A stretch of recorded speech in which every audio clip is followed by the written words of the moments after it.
جی engineer صاحب قرآن پہ حلف دیں. بالکل میں قرآن پہ حلف دیتا ہوں. یہ لو کہ مجھ پہ جو 295C کٹوائی صراحتاً دھوکے پہ مبنی تھی, ظلم پہ مبنی تھی, اور جن لوگوں نے کٹوائی اور جنہوں نے سپورٹ کیا سب پہ یہ کفر لوٹتا ہے. لو سامو باقی کیسے چھوڑو, مجھ سے سٹارٹ کرو. تم میں بھی اگر اخلاقی جرت ہے نا تو تم لوگ کہو کہ انجینئر صاحب پہ ہم نے غلط کٹوائی تھی, پھر آگے چلیں گے اور باقی کیسز کے اوپر بات کریں گے.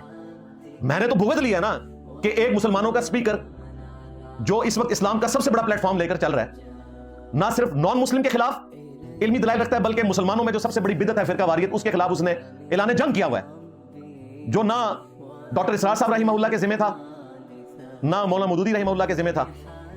ان کا قرض بھی میں نے اتارا آ کے کہ مسلمانوں کے اندر جو فرقہ واریت پھیلی ہوئی ہے اس کے خلاف بھی میں بولوں. یہی وجہ کہ ان پہ نہیں 295C لگی. ڈاکٹر اسرار صاحب پہ پوری زندگی ایک FIR بھی نہیں کٹی, ایک دن انہوں نے جیل میں نہیں کاٹا, مولویوں کو ہارڈ نہیں نہ ڈالا. جی انجینئر صاحب قرآن پہ حلف دیں. بالکل میں قرآن پہ حلف دیتا ہوں. یہ لو کہ مجھ پہ جو 295C کٹوائی صراحتاً دھوکے پہ مبنی تھی, ظلم پہ مبنی تھی, اور جن لوگوں نے کٹوائی اور جنہوں نے سپورٹ کیا سب پہ یہ کفر لوٹتا ہے. لو سامو باقی کیسے چھوڑو, مجھ سے سٹارٹ کرو.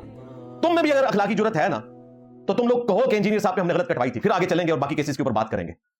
میں نے تو بھگت لیا نا کہ ایک مسلمانوں کا سپیکر جو اس وقت اسلام کا سب سے بڑا پلیٹ فارم لے کر چل رہا ہے, نہ صرف نان مسلم کے خلاف علمی دلائل رکھتا ہے بلکہ مسلمانوں میں جو سب سے بڑی بدعت ہے فرقہ واریت, اس کے خلاف اس نے اعلان جنگ کیا ہوا ہے, جو نہ ڈاکٹر اسرار صاحب رحمہ اللہ کے ذمہ تھا نہ مولانا مودودی رحمہ اللہ کے ذمہ تھا.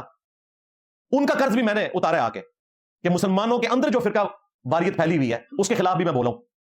یہی وجہ کہ ان پہ نہیں 295C لگی. ڈاکٹر اسرار صاحب پہ پوری زندگی ایک FIR بھی نہیں کٹی, ایک دن انہوں نے جیل میں نہیں کاٹا, مولویوں کو ہارڈ نہیں نہ ڈالا.